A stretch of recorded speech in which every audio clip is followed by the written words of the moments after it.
Hi, I'm Sandra Ingerman. Welcome to the Shamans Cave. And I'm Renee Baribeau, and it's a thrill to be here with you today. And you, Sandra. And Thank you. this is always such a great way to start the day. And in fact, today's topic is about kind of starting your day, don't you think? We're going to be talking about our nighttime dreams. And so it's like, what a better thing to have a cool dream and then to get to start the day with all of you.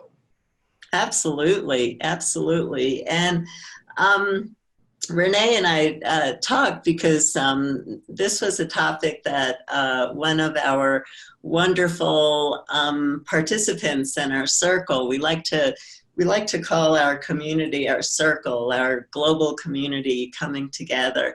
And one of our community members asked us to talk about dreams, and I know that he's working with a teacher who teaches quite a bit on dreams, and I teach very, very differently, and I'm sure Renee has very, very different ways of working with dreams too.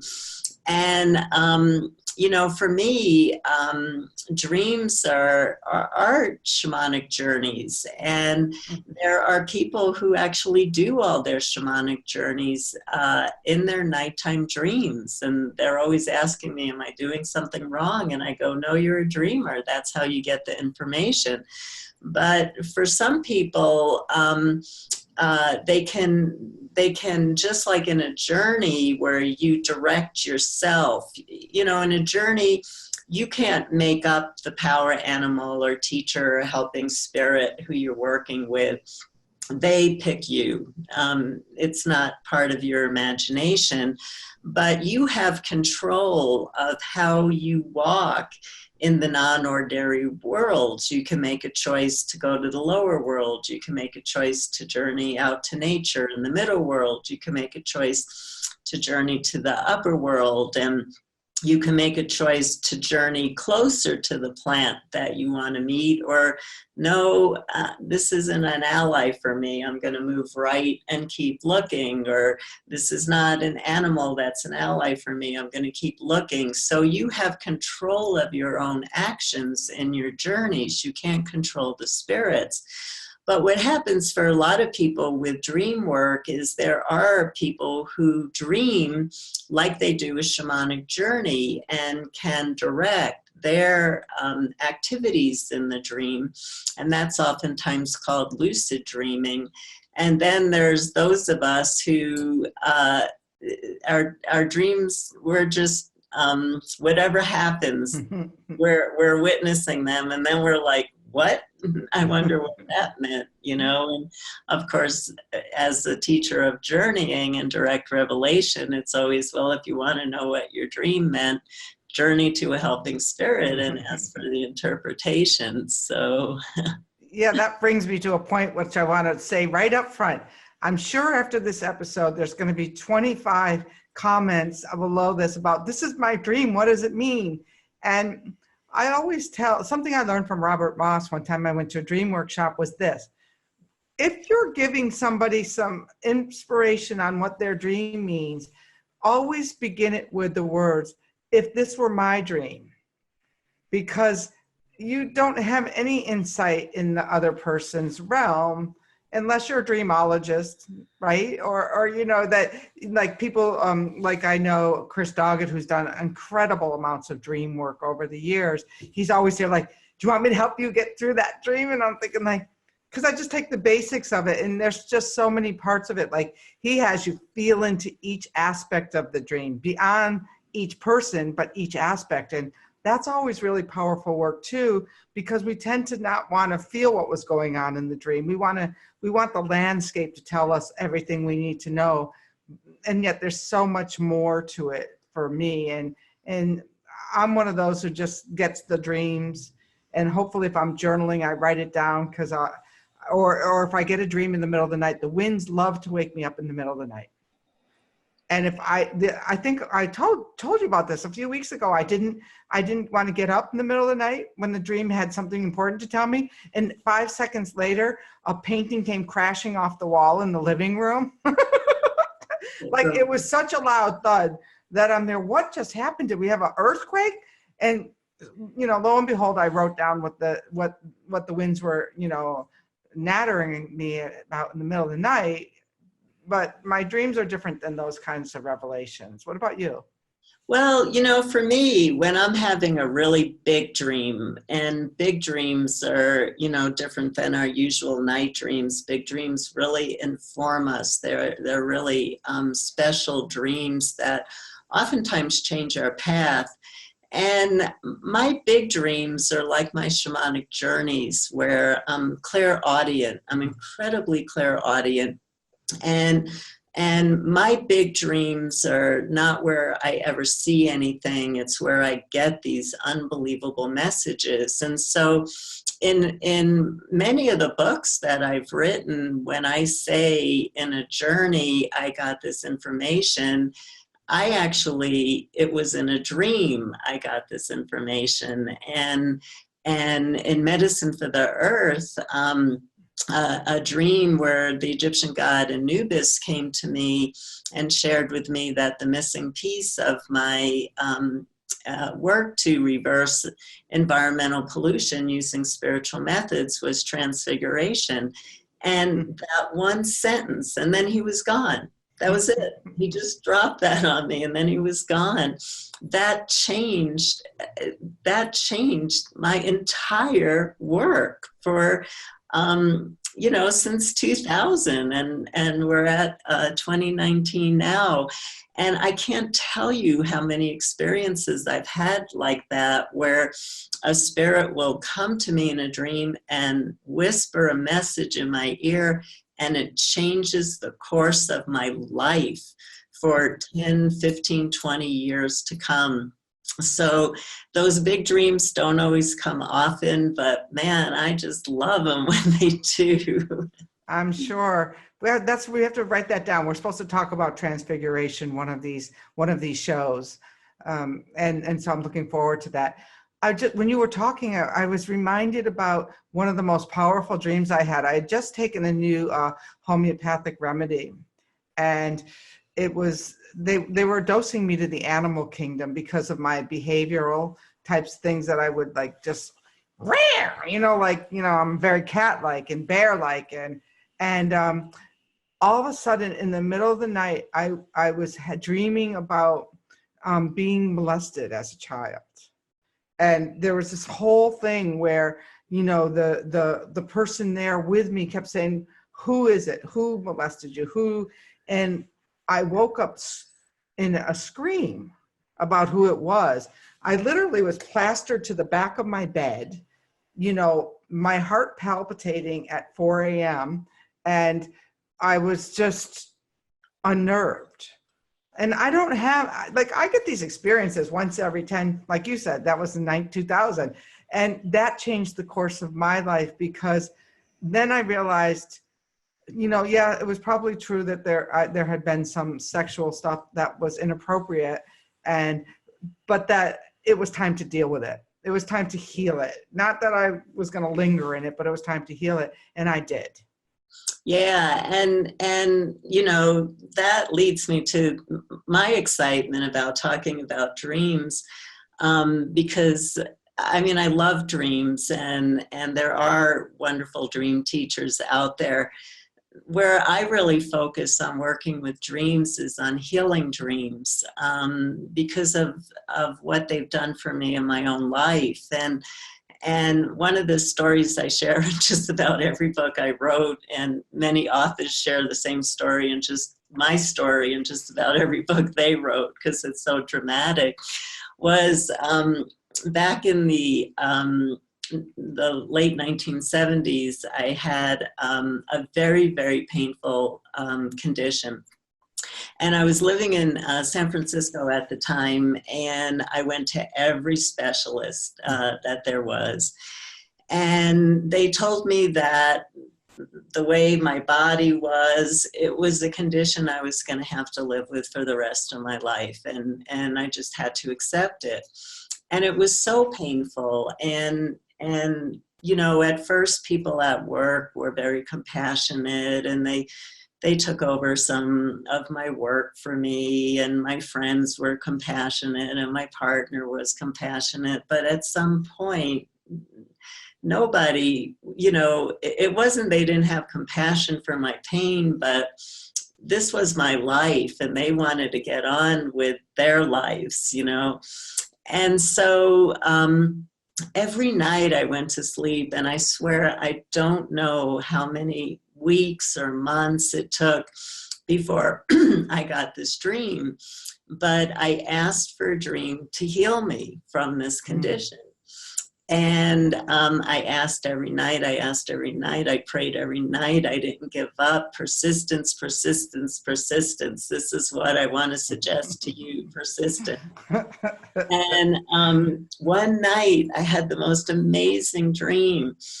And I was in my living room, and this Native American man walked out from the couch, from behind the couch.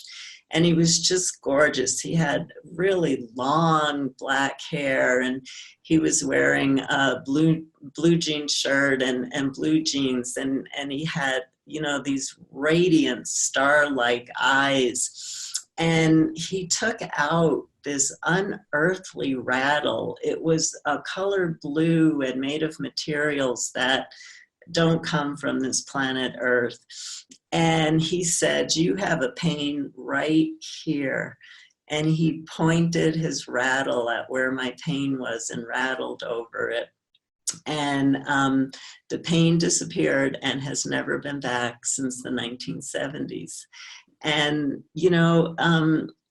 if we stay persistent, and I can share many other dreams like that, but if we stay persistent and we ask and we ask and we ask, at some point, healing comes through for us in a dream, or a message comes through for us about our next step, an herb to take, or a therapy to try, or a message about what the illness is about for you.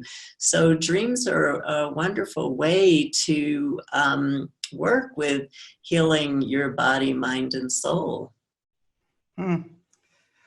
Wow, that's a powerful story, and it kind of reminds me of when I was in New Mexico, and the natives showed up in my dream with the conch shell, blowing the smoke west, and gave me very specific instructions. I was in a relationship that I didn't belong in, that you need to let this go. It was more like a stern lecture, actually, because the pain was being self-generated by my bad choices. I understand. and so those come, and I think you just said it. Persistence is that we want everything now. I've decided we're two things. We're the free culture and the now culture. The free culture is there. We want everything for free and we want it now. That's true. Yeah. We are definitely moving there, aren't we? I know. It's like, well, the only thing that's free is if you go outside and walk in nature, and you'll get all the wind wisdom you need. So tell people, how would you start to teach people to start to interpret their own dreams? Is there like a formula you have?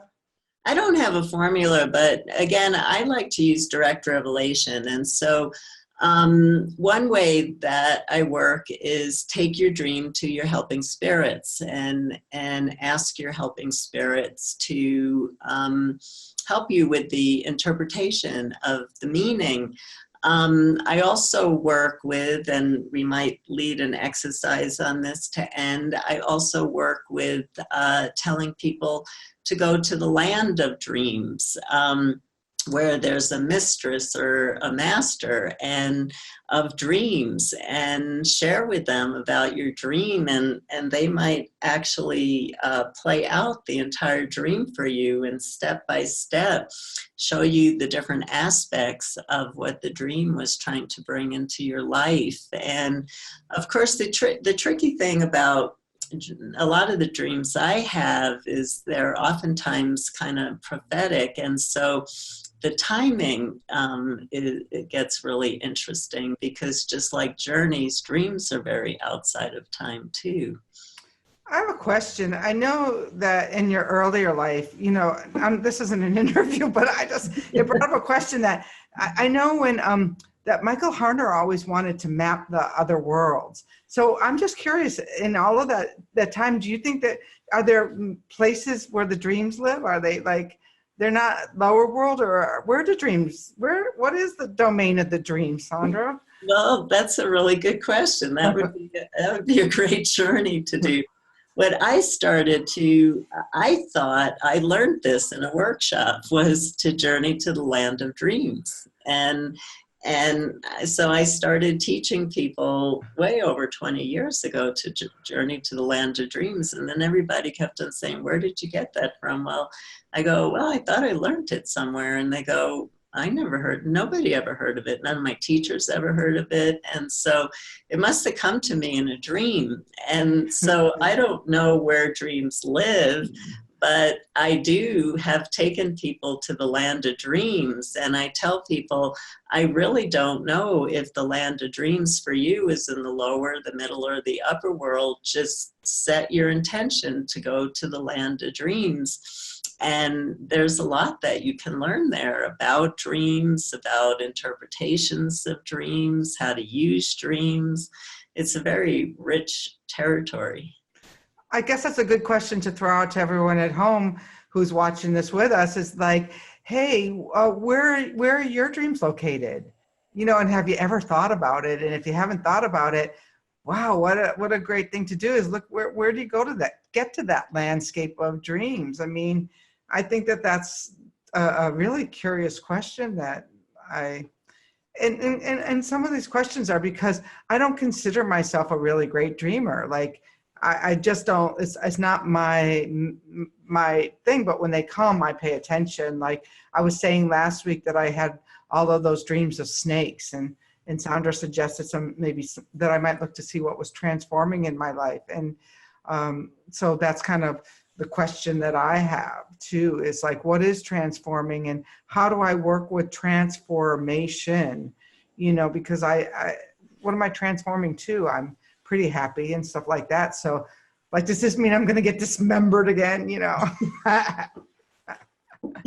Well, not necessarily. You might be growing a new skin, you know? Right. A thicker skin. I'm going to need a thicker skin. Maybe the dismemberment is over and it's time for you to grow a new skin, you know? So that's always a possibility. And I went through a period, I've gone through a few periods where I've just had these crazy nightmares. And I can tell you some stories that would make your hair stand up, of going into actual different people's bodies while they're being tortured. And I've had unbelievable things happen to me where I've had to consult with experts, and they started, oh my God, you went into that dimension. That's something I've only heard about. And you know, I've just had an undisciplined nightlife where I've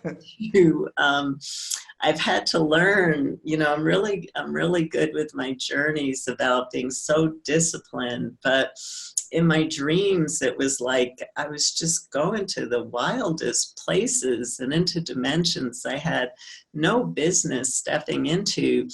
And so one of the things I started to work with, and this was actually given to me by a friend of mine, and it works so well I still use it, is if I'm in a period of wild nightmares, I actually call in these fire keepers. And for me, they're huge. They're like 8 foot tall. And I have them at every direction around me. And I see myself before I go to sleep, sleeping in a fire circle, and there's a fire burning. And the fire keepers, the guardians, are standing around me. And that changed. I don't really get nightmares anymore since I started working in that particular way. It's been really interesting. Wow, I could see as you're talking about your fire keepers around you, it was just like you became 8 foot tall too. It's just like don't mess with me, you know. And that's, I think we're talking about something that gives you like, you know, one of the children that I've been working with, I've given her permission to cord off her room or to say not tonight. I think that was a really wise thing. An Ayurvedic teacher taught me once was that, Renee, you can say, hey, stop, I need a good night's rest. You know, right. You can actually ask before you go to bed, you know, tonight I want to dream. No, tonight I really, really need to sleep deep.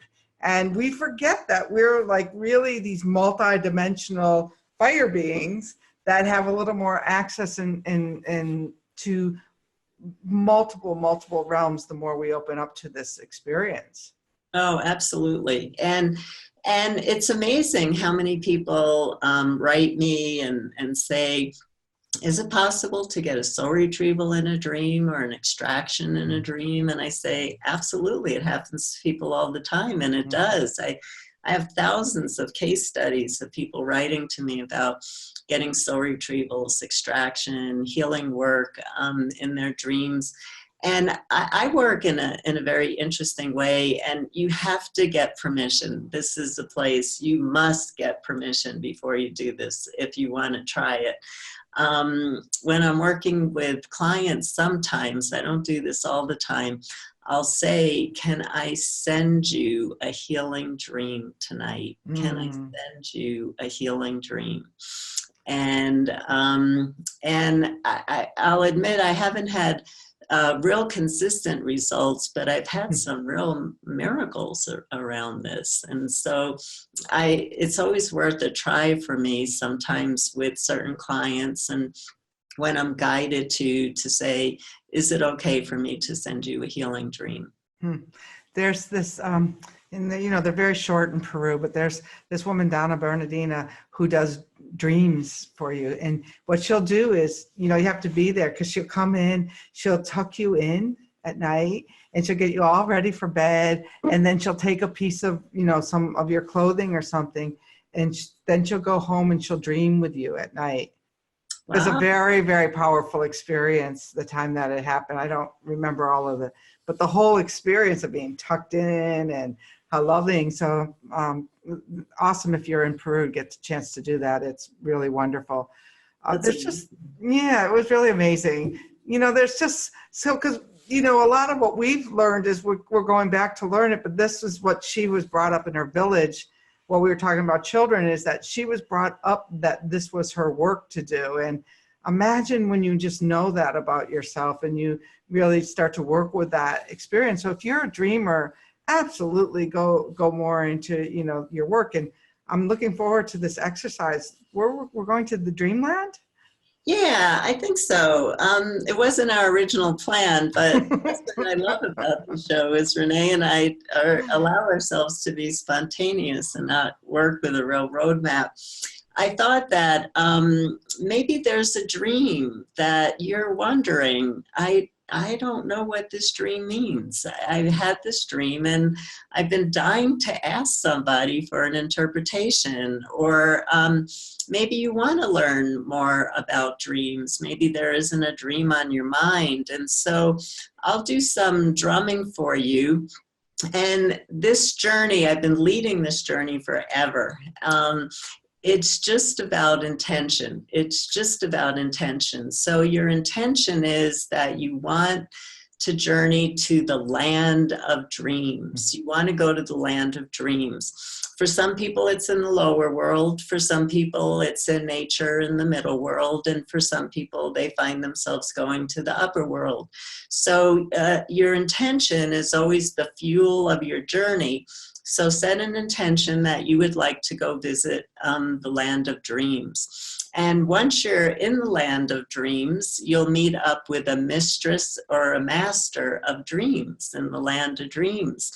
And either present to them a dream that you're stuck on interpreting and you need help. And there are many different ways that they'll help you interpret. Or maybe you want to ask them about how to have more powerful dreams, or maybe you want to ask them a question about dreams.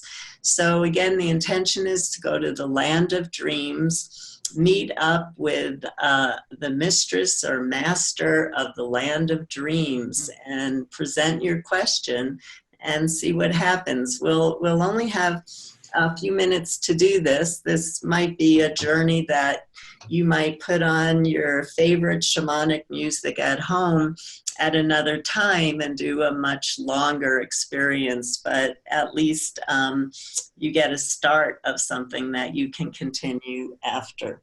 So here we go. We're asking to go to the land of dreams to meet the mistress or master of dreams.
So I know that this was a very short journey and there was no way to get a wealth of information, but I just wanted to give you an example of a way to work on your own. And you can put on your favorite shamanic music track and take as long as you want to learn more about the land of dreams. I was so inspired that I had to get out the rattle, the wind whistle. I put myself on mute. I was coming along and you know, again, I think this could be definitely, I'm going to need a little more time with it because I was being taken down a tunnel when I was asking, okay, where is the land of dreams? And I wasn't taken up and I wasn't taken down. And it felt like almost a parallel universe. So I'm going to go back there and explore that. And I would love to hear what other people find when they're exploring where their land of dreams is too. Yeah, it's a very, it's an incredibly rich place. And it's just been phenomenal what people have learned and been able to do by working in the land of dreams. And you'll discover that there's so much for you to learn about how to set an intention for a healing dream, and maybe how to work a little bit on a deeper level with interpretations of dreams that maybe you didn't think had a lot of meaning, but then you realized that there was a lot more messages than you realized. Or maybe you're having trouble with your dreams on some level, and the mistress of master of dreams can give you some advice. And so I'm sure that you can see that there's many, many ways that you can work with this territory. Absolutely. And it just sparked my whole imagination around this, because don't ask me why, but it never occurred to me over the years to like go back and journey about what a dream was about, because I always thought that that was the journey. So, you know, if that's how you've been, don't feel like you've been slighted. I just learned this here today. So I keep learning here every week with you, and I just love our conversations. Yeah, and I love I love the seeds that you plant. You always plant new seeds for me that that I tend to in very deep ways. Awesome. Well, we hope we were planting seeds for all of you, and you know, make sure that you join us over at the Shamans Cave if you want to be part of that online community. And also, if you want to receive this in your inbox, go over to shamanstv.com and just sign up there. And we have an email that just goes out with this information in it. It's not used for anything else, but just to get this into your inbox weekly. Yeah, so thank you, everyone. And yes, please visit shamanstv.com, because we have all of our shows archived. And so you can listen to shows that you missed. You can listen to shows that, like this, where we were only able to plant a little bit of seeds for you, and you might need to go back and review it and go a little bit deeper into your work. So thank you, everyone, and thank you, Renee, for all the brilliance that you share with our circle. And aho.